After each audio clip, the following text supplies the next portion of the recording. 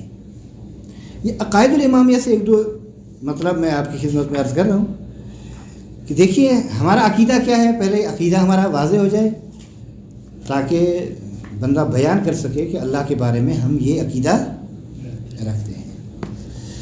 ہمارا عقیدہ یہ ہے کہ اللہ تبارک و تعالیٰ کی صفات ثبوتیہ کمالیہ میں سے یہ ہے کہ بے شک اللہ عادل ہے، ظالم نہیں ہے۔ اللہ تبارک و تعالیٰ تکویناً اور تشریعاً ظلم نہیں کرتا، تکویناً بھی عادل ہے اور تشریعاً بھی عادل ہے، ثواب اور جزا میں بھی عادل ہے۔ کہتے ہیں کہ خداوند متعال بندوں کو ان کی طاقت سے بڑھ کر مکلف قرار نہیں دیتا، ٹھیک، اور آپ کی خدمت میں عرض کریں کہ جو اطاعت گزار ہیں ان کو ثواب دیتا ہے، اور اس کو اختیار ہے کہ گناہ گاروں کو سزا دے، اختیار ہے۔ اب اگر تفضل کرے، معاف کر دے، کرم اور لطف کرے کہ ان ہماری غلطیوں اور خطاؤں سے صرف نظر کرے، تو وہ اختیار ہے اس کا، وہ فضل ہے اس کا، وہ کرم ہے اس کا، وگرنہ کر سکتا ہے کہ وہ ہمیں اور ہر گناہ گار کو مجازات کرے۔ اور اللہ تبارک و تعالی فعل کبھی انجام نہیں دیتا، ٹھیک، اور خداوند متعال جو ہے وہ حکیم ہے اور اس کا فعل حکمت کے مطابق ہوتا ہے۔ اگر خدا ظلم اور قبح انجام دے تو چار حالات سے مسئلہ باہر نہیں ہے۔ نمبر ایک، دیکھیے بعض اوقات ظلم اس لیے ہوتا ہے کہ ہم اس امر کے بارے میں جاہل ہوتے ہیں، نہیں پتہ ہوتا کہ ہم اس شے کی برائی کو نہیں جانتے ہیں، اس کی قباحت سے بے خبر ہوتے ہیں، اس کو قبیح نہیں سمجھتے، جس کی وجہ سے ظلم ہوتا ہے. لہذا جاہل بالامر ہونا یہ ایک صورت. دوسری صورت یہ ہے کہ عالم ہے کہ یہ فعل کبھی ہے. بعض اوقات ہم خود آپ اور ہم بھی ان چیزوں میں شریک ہوتے ہیں, جانتے ہیں کہ غیبت حرام ہے, لیکن کبھی ہے, بری چیز ہے, لیکن انجام دے دیتے ہیں. اچھا, بعض اوقات کیا ہوتا ہے کہ یہ عالم ہیں اس کے, لیکن یا تو مجبور ہیں اس کے انجام دینے پر, یا پھر یہ ہے کہ اس کے ترک کرنے سے عاجز آ چکے ہیں. یعنی چونکہ گناہ ایک عادت بن جاتا ہے نا, جب غیبت عادت بن جائے تو پھر اس کا ترک کرنا بہت مشکل ہوتا ہے. یہ نہیں کہ گناہ نہیں ہے, گناہ ہے, ٹھیک ہے, یعنی اس کا میں خود ہی سبب بنا ہوں کہ یہ عادت بن جائے. تیسری صورت یہ ہے کہ عالم ہے کہ یہ شے کبھی ہے, مجبور بھی نہیں ہے, لیکن اس کے انجام دینے میں محتاج ہے, حاجت مند ہے, ضرورت مند ہے. چوتھی صورت یہ ہے کہ عالم ہے اس قباحت کا, مجبور بھی نہیں ہے, محتاج بھی نہیں ہے. تو جب محتاج بھی نہیں ہے, مجبور بھی نہیں ہے, اور عالم بھی ہے اس قباحت سے, تو ظاہر فضول اللہ و عبث ہو جائے گی نا یہ کام. اور خداوند متعال سے جہالت بھی دور ہے, بلکہ وہ عالم ہے اور محیط علی کل شیء ہے, ہر شے کو جانتا ہے. بس اگر ظلم کرے تو یہ مسئلہ تھا نا, یہ صورت تھی نا, یہ اس میں ہے ہی نہیں. دوسری بات یہ کہ خدا مجبور بھی نہیں ہے, چونکہ ہم ثابت کر چکے ہیں. خدا کسی کا محتاج بھی نہیں ہے, ہم یہ بھی ثابت کر چکے ہیں. سب اس کے محتاج ہیں, وہ کسی کا محتاج نہیں ہے. اور خدا کو ظلم کرنے کی کیا ضرورت ہے؟ کوئی ضرورت نہیں ہے, ٹھیک ہے. اگر اور آخری بات یہ کہ خداوند متعال چونکہ حکیم ہے, اس لیے عبث بھی انجام نہیں دیتا. یہ ہے خلاصہ کہ خداوند متعال عادل ہے. یعنی خلاصہ یہ ہے سب چیزیں اللہ کے عادل ہونے کے ذہن میں. اجمالاً البتہ بحث تفصیلی ہے. اچھا, اسی مسئلے کو ان 3-4 سوالوں میں جس طرح بیان کیا گیا ہے آپ دقت کریں, میں عبارت کی تطبیق کرتا ہوں. انشاءاللہ باقی جو مسئلہ رہ جائیں گے وہ کل بیان کریں. اعوذ باللہ من الشیطان الرجیم, بسم اللہ الرحمن الرحیم. الفصل الثانی فی العدل. کتاب جو کہ النکت الاعتقادیہ ہے, اس کی دوسری فصل جو ہے عدل الہی کے بارے میں ہے. فَإِنْ قِيلَ مُوجِدُ الْحَوَادِثِ عَدْلٌ حَكِيمٌ أَمْ لَا. دیکھیں, عدل وہ مصدر ہے, اللہ عدل, یعنی آپ جانتے ہیں کہ حمل مصدر برذات صحیح نہیں ہے, مگر یہ کہ 3 طریقوں سے. ایک, یا تو ہم مضاف کو مقدر کریں, اللہ ذو عدل, ٹھیک, یا یہ کہ آپ اس کو اس میں فاعل کے معنی میں لے لیں, اللہ عدل یعنی اللہ عادل. 2, یا آپ مبالغتاً حمل کریں, یعنی اللہ عین العدل. جس طرح آپ زید عدل کی ترکیب کرتے ہیں نا, اور اس میں یہ 3 احتمال دیتے ہیں, یہاں بھی اسی طرح اللہ عدل یعنی عین عدالت ہے پروردگار. خوب, خالق کائنات عادل اور حکیم ہے یا نہیں, یعنی عدالت بھی ہو اور صاحب حکمت بھی ہو. بس میں یوں کہہ دوں, عدل یعنی خالق کائنات صاحب عدل و حکمت ہے یا نہیں, یہ صاحب کو مد نظر رکھا. عادل حکیم ہے, ہاں جی, عادل حکیم ہے, اس کو جدا جدا بھی کر دیں, مسئلہ نہیں ہے, ٹھیک ہے. اللہ تبارک و تعالی خالق کائنات صاحب عدل و حکمت ہے یا صاحب عدل و حکمت نہیں ہے.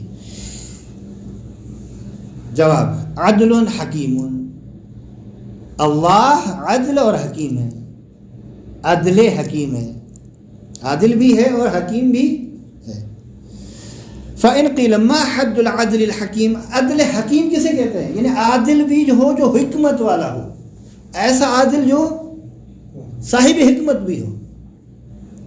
فالجواب العدل الحکیم، وہ عادل جو صاحب حکمت ہے وہ ذات ہے الذی لا یفعل قبیحا، جو فعل کبھی انجام نہیں دیتا، ولا یخل بواجب یا یخل بواجب، اگر اخل یخل اخلال سے کہیں گے تو یخل باب افعال سے، ولا یخل خل یخل یہ ثلاثی مجرد سے ہو جائے گا، اخلال بالواجب نہیں کرتا تو ولا یخل بواجب۔ فإن قیل یعنی واجب کو ترک نہیں کرتا، اخلال بالواجب کا مقصد یہ کہ جو چیز حکمت الہ میں واجب ہے اس کو ترک نہیں کرتا۔ فإن قیل ما حد القبیح وما، واجب کا معنی ہم حسن کر سکتے ہیں؟ جی واجب کا معنی حسن کو ترک نہیں کر سکتے؟ حسن واجب ظاہر وہ تو ہے نا، اس میں ہر چیز جو واجب ہے وہ حسن ہے، تبھی تو یہ وہ واجب چیز ہے، عموم خصوص مطلق کرا ہوگا جی یہ بھی گناہ کو معاف کرنے سے وہ تو عدل کے خلاف ہو گیا مستقبل پہلے۔ نہیں عدل کے خلاف نہیں، دیکھیں ظلم کرنا عدل کے خلاف، عدل کے خلاف ہے، لیکن کسی کو معاف کر دینا یہ عدل کے خلاف نہیں ہے۔ تو اس معاف کرنے کا مطلب کیا ہے؟ یعنی میں راضی ہوں۔ نہیں یہ بھی نہیں اگر اس طرح نہیں یہ نہیں آغا جان، اس طرح نہیں، بالکل اس طرح نہیں، اس میں تھوڑا قول نہیں۔ دیکھیں خداوند متعالی اگر کسی کو معاف کر رہا ہے تو اس کے چند اسباب ہیں۔ پہلی بات ممکن ہے پیغمبر اکرم کی شفاعت سبب بنے کہ وہ معاف ہو جائے، ٹھیک، ایک مسئلہ۔ اب پیغمبر اکرم کی شفاعت ویسے تو نصیب نہیں ہوگی نا ہر ایک کو، کافر کو ہوگی؟ نہیں ہوگی، تو بس کافر کو معاف بھی نہیں کیا جائے گا۔ آیا مشرک کو ہوگی؟ نہیں ہوگی۔ ناصبی کو ہوگی؟ نہیں ہوگی۔ اس شخص کو پیغمبر کی اور آل پیغمبر کی شفاعت نصیب ہوگی جن کا رابطہ پیغمبر اور آل پیغمبر سے منقطع نہ ہو، یعنی وہ کہیں کہ یہ اپنے سادے الفاظ میں کہہ رہا ہوں کہ یہ ہمارا ہے، یہ ہمارا ہے، پارٹی کو لے کے الگ نہیں پارٹی کی بات نہ کریں۔ دیکھیں استحقاق بھی ہو، مثلا ایسے نہ ہو کہ اتنے گناہ کریں کہ وہ کہتے ہیں کہ یہ بندہ جو ہے ہمارے مکتب پر نہیں ہے، ہمارا ہے کہ نہیں، ہمارے مکتب پر ہے یا ہمارے مکتب پر، یہ ہے مسئلہ۔ یعنی اسی تحریک کو، اسی نہضت کو، اسی فکر کو، اسی مکتب کو، اسی مشن کو یہ آگے لے کر چلا ہے، لیکن اس کی کچھ کوتاہیاں ہو گئی ہیں، لہذا ہم اس کی شفاعت کرتے ہیں، پروردگار اس کے گناہ معاف کرتے ہیں، یہ مطلب ہے۔ نہ یہ کہ وہ کلن ان کی مشن کے خلاف ہو اور پھر یہ دم بھرے کہ میں انہی کا ہوں، اور وہ کل اگر کہہ دیں کہ ہم تو اس کو جانتے ہی نہیں ہیں، پھر لہذا امیر المومنین فرمایا ان الائمہ قوام اللہ علی خلقہ، ٹھیک ہے۔ پھر فرماتے ہیں کہ کوئی بھی جنت میں داخل نہیں ہو سکتا مگر یہ کہ وہ ائمہ کو جانے اور ائمہ اس کو پہچانے، لا يدخل الجنہ الا، مگر وہ شخص جو یعرفہم و یعرفونہ، ٹھیک ہے، جو جانتا ہو، یعرفہم ائمہ کو جانتا ہو، شناخت ہو ائمہ کی صحیح سے، عارفاً بحق۔ دوسری بات یہ ہے کہ وعرفوہ، اور وہ ائمہ بھی اس کو جانے کہ یہ ہمارا ہے، یعنی ہمارے مکتب کا ہے، ہمارے اس مشن کا ہے، اس پروگرام کا ہے جو اللہ کی جانب سے بعنوان دین ہمیں ملا ہے، اسی کا پیروکار ہے. یہ ہے مطلب. اور دوسرا یہ مثلا لطف ممکن ہے اس نے گناہوں کی معافی مانگ لی ہو جس کی وجہ سے خدا اس کو معاف کر دیا. یعنی وہاں پر اعتراف خود کر رہے ہیں نا کہ وہاں پر وہ پشیمانی فائدہ نہیں ہوتی، یہاں اس دنیا میں، ادھر نہیں، یہاں. بہرحال وہاں مغفرت کے لیے اسباب ہیں کہ وہاں جو معاف کیا جا رہا ہے ممکن ہے اس کا بندوبست خود دنیا میں کر کے گیا ہو. اگر نہیں کر گیا اور پھر مشکل ہے. بہرحال جب تک لطف اور پروردگار شامل حال نہیں ہوگا تب تک، اور ہم نے جو اپنے یہ برائیاں اور گناہ کیے ان کی سزا ہمیں ضرور ملے گی ہر ایک کی، مگر یہ کہ جو توبہ کے ذریعے سے مٹ جائیں، ختم ہو جائیں، پھر اور بات ہے. خوب ہر دیکھیے بات ہو رہی تھی کہ حد القبیح اور حد الواجب کیا ہے. قبیح انجام نہیں دیتا. ٹھیک ہے، ما حد القبیح ڈیفینیشن کیا ہے قبیح کو؟ قبیح یعنی زشت، فارسی میں اس کو کہتے ہیں برا، یعنی یہ عمل برا ہے. قبح ہے یعنی برائی، زشتی. بس ایک ہے قبح، ایک ہے قبیح. قبیح صفت مشبہ ہے، قبح وہی مصدر یا مثلا اسم مصدر. فالجواب القبیح هو الذی، یعنی قبیح سے مراد وہ کون سا فعل قبیح ہے؟ کہتے ہیں قبیح وہ عمل ہے کہ یذم مفاعلہ فی الدنیا، جس کے انجام دینے والے کو، فاعل مانا انجام دینے والا، جس کے انجام دینے والے کو دنیا میں مذمت کی جائے. میں نے کیا مثال دی تھی کہ ایک شخص نے کسی یتیم کا مال کھا لیا، کسی کو خواہ مار دیا، اذیت دے دی مومن کو، تو یہ دنیا میں اس کی کیا کر دی جائے گی؟ مذمت کر دی جائے گی. وَيُعَاقَبُ فِي الْآخِرَةِ، اور اسے آخرت میں عقاب اور سزا دی جائے گی، عقاب کیا جائے گا. وَيُمْدَحُ تَارِكُهُ فِي الدُّنْيَا، اور برے فعل سے بچنے والے کو دنیا میں اس کی مدح کی جاتی ہے، اچھائی بیان کی جاتی ہے، یار اچھا بندہ ہے. وَيُصَابُ فِي الْآخِرَةِ، اور آخرت میں اسی ترک فعل قبیح پر ثواب دیا جاتا ہے. بس یہ ہو گیا قبیح کا مسئلہ، یعنی قبیح کی ڈیفینیشن اور تعریف. واجب کسے کہتے ہیں؟ کہتے ہیں واجب هو الذی، واجب وہ عمل ہے، واجب وہ فعل ہے، هو الذی یمدح فاعلہ فی الدنیا، جس کے انجام دینے والے کی دنیا میں مدح کی جائے، تعریف کی جائے، اچھا کہا جائے اسے.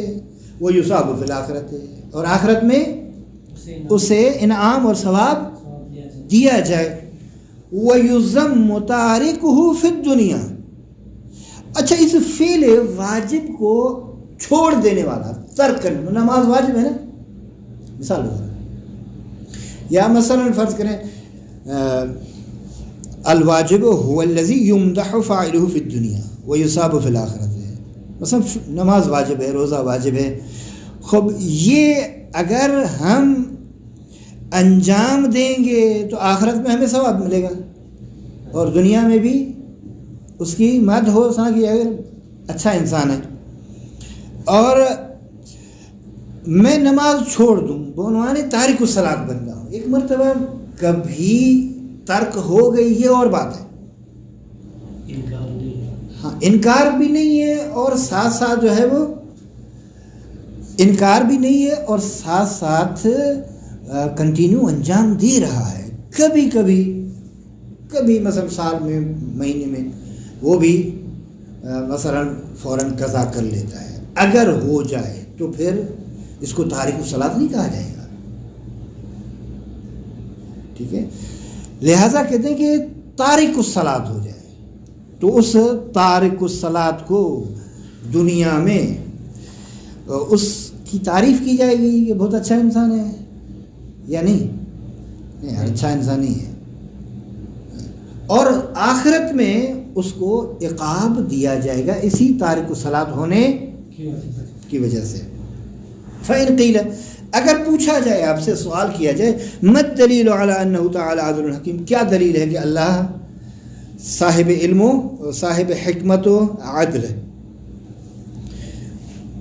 البتہ عدل حکیم کی اس کی صفت یہ ہے، لا يفعل قبیحا ولا یخل بواجب، کہ فعل کبھی کو انجام نہیں دیتا، ولا یخل بواجب، اور واجب کو ترک نہیں کرتا، اخلال بھی نہیں ڈالتا۔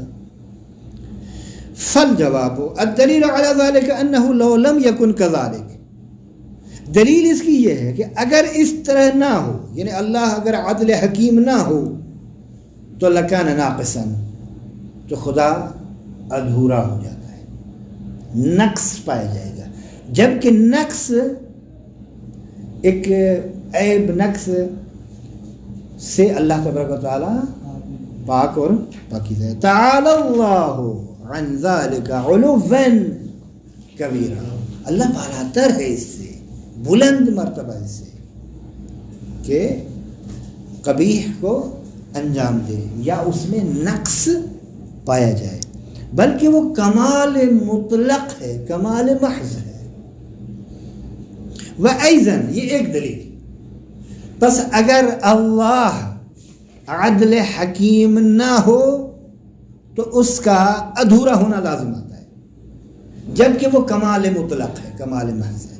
ایک دوسری بات، وَأَيْضًا لَوْ جَازَ عَلَيْهِ فِعْلُ الْقَبِيحِ، اگر اللہ پر فعل کبیح ممکن ہو تو لجاز علیہ الکذب، تو جھوٹ بھی تو فعل کبیح ہے نا، تو جھوٹ کی نفی تو نہیں کر سکتے نا آپ کہ خدا جھوٹ بولتا ہے، کہہ سکتے ہیں؟